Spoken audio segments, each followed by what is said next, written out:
बिहार में voter list पर महाबवाल, तेजस्वी बोले संविधान से हो रहा खिलवाड़।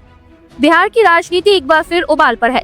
वजह है चुनाव आयोग की नई वोटर वेरिफिकेशन प्रक्रिया, जिसे लेकर तेजस्वी यादव ने सीधे सीधे नीतीश सरकार पर हमला बोल दिया है। तेजस्वी का कहना है कि बिहार में संविधान से खेल हो रहा है और इस खेल के निशाने पर है बिहार के करीब दलित, पिछड़े और आदिवासी मतदाता। तेजस्वी ने कहा कि चुनाव से ठीक 2 महीने पहले वोटर लिस्ट का निरीक्षण शुरू कर दिया गया, और वो भी ऐसे कागजों की मांग के साथ जो आम गरीबों के पास होना मुश्किल है। उन्होंने कहा, गरीबों के पास माता पिता के जन्म प्रमाण पत्र या निवास प्रमाण पत्र कहां से आएंगे? ये वोट काटने की साजिश है और साफ साफ कहा जा सकता है कि ये लोकतंत्र के साथ खिलवाड़ है। माता पिता का कितना लोगों का सर्टिफिकेट बनाया, जरा बता दीजिए, वो कहाँ से लाएंगे? और वो भी बाढ़ के समय में कितना लोग के पास कितना कागज है? वो भारत सरकार का ही सर्वे है। जिसके पास नहीं है वो कहाँ से लाएंगे? हम तो कह रहे हैं ना भाई कि लोकसभा के बाद ही करवाते हैं। आप 2 महीना इंतजार क्या करना था? अचानक से वो भी। तेजस्वी का आरोप सिर्फ चुनाव आयोग पर नहीं बल्कि सीधा मुख्यमंत्री नीतीश कुमार पर था। उन्होंने कहा, जब बिहार में हार सामने दिखती है तो नीतीश कुमार दिल्ली भाग जाते हैं। वो नहीं चाहते कि गरीब वोट डाले। पहले वोट लिस्ट से नाम हटाओ, फिर पहचान पत्र न होने का बहाना बनाओ और फिर उनका राशन और पेंशन भी बंद करवा दो। तेजस्वी ने चेतावनी दी कि महागठबंधन का एक प्रतिनिधिमंडल चुनाव आयोग से मिलेगा और इस फैसले का जोरदार विरोध करेगा। संविधान और लोकतंत्र विरोधी भाजपा और उसकी सहयोगी दल जनता दल यूनाइटेड गरीबों और वंचित वर्गों के मतदान के अधिकार को छीनना चाह रहे। पहले उनका मतदाता सूची से नाम काटेंगे, पहचान पत्र नहीं होगा, फिर गरीबों का राशन बंद करेंगे, पेंशन बंद करेंगे, अनुसूचित जाति, जनजाति और पिछड़े वर्गों की छात्रवृत्ति बंद करने का इनका पूरा एजेंडा है। इन्होंने जो डॉक्यूमेंट्स मांगे हैं, आधार कार्ड को नहीं मानते हैं, मनरेगा कार्ड को नहीं मानते हैं। ये लोग इसको वैध नहीं मानते। बिहार में हम दावे के साथ कह सकते हैं सबके पास आधार कार्ड भी नहीं बना हुआ, गरीबों के पास आधार कार्ड भी नहीं बना हुआ।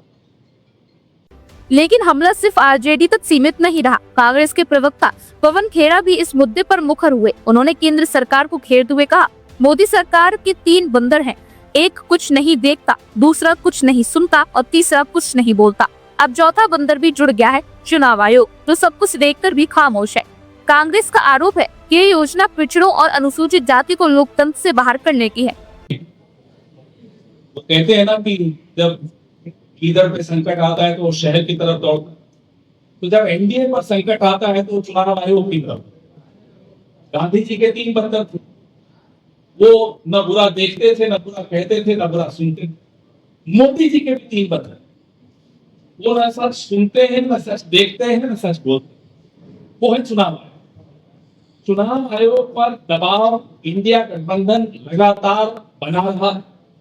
राहुल जी लगातार चिट्ठियां भी लिख रहे हैं, आर्टिकल भी लिख रहे हैं, खड़ के सामने उनको कठपुतली तक करा। हमारे भाई तेजस्वी यादव जी लगातार हमारे इंडिया गठबंधन के बाकी साथी भी बना। जवाब भारतीय जनता पार्टी से आया। सवाल चुनाव आयोग से पूछ रहे हैं, जवाब भारतीय जनता पार्टी से आता है। हम ये जानना चाहते हैं रिश्ता क्या है, क्यों आप जवाब दें? दीजिए जवाब। चुनाव आयोग सामने है।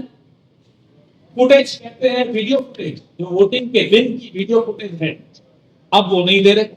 45 दिन उन्होंने मियाद कम कर दी। बोले साहब प्रिवेसी आ जाती है, अब वो हटा रहे। क्यों हटा रहे? छिपाने को क्या? अभी हम एक संघर्ष कर रहे थे कि अचानक बिहार में एक डाका डालने आ गया चुनाव आयोग, और डाका सिर्फ आपके वोट पर नहीं आ रहा है, ये डाका डाला जा रहा है आपके तमाम अधिकारों पर, आपके वजूद पर, आपकी पहचान पर, आपकी नागरिकता पर। इधर भाकपा माले के राष्ट्रीय महासचिव दीपंकर भट्टाचार्य ने तो इसे एक ऐतिहासिक साजिश करार दिया। उन्होंने कहा, ये देश का पहला चुनाव होगा जिसमें पहले मतदाता का चुनाव होगा फिर सरकार का। ऐसा पहले कभी नहीं हुआ। कि चुनाव के सिर्फ 2 महीने पहले इतनी कठोर कागजी प्रक्रिया थोपी गई हो। दीपंकर ने चुनाव आयोग की इस कार्रवाई की तुलना आपातकाल से करते हुए कहा, वोट देने का अधिकार छीनना संविधान का अपमान है और चुनाव आयोग इस साजिश में भागीदार बन रहा है। दरअसल चुनाव आयोग ने बिहार में 1987-2004 के बीच जन्मे वोटर से माता या पिता का जन्म प्रमाण पत्र मांगा है और 2004 के बाद जन्मे युवा वोटर्स को माता पिता दोनों का जन्म या निवास प्रमाण पत्र देना होगा। यहीं से बवाल शुरू हुआ है। तेजस्वी का कहना है कि अभी तो बिहार में बाढ़ के हालात हैं, ऐसे में गरीब आदमी अपना घर बचाए या आयोग को कागज थमाए। तेजस्वी, कांग्रेस और वाम दलों की इस एकजुटता ने बिहार में चुनावी माहौल को गरमा दिया है। आने वाले दिनों में इस मुद्दे पर सड़क से सदन तक घमासान तय है। क्या वाकई बिहार में वोटर लिस्ट के नाम पर वोट बैंक पर वार हो रहा है? क्या यह वोट बैंक काटने की साजिश है या लोकतांत्रिक प्रक्रिया का हिस्सा? जवाब जनता देगी और सवाल उठाता रहेगा यूपी न्यूज़ 9, जहां खबरों का सच बोलता है।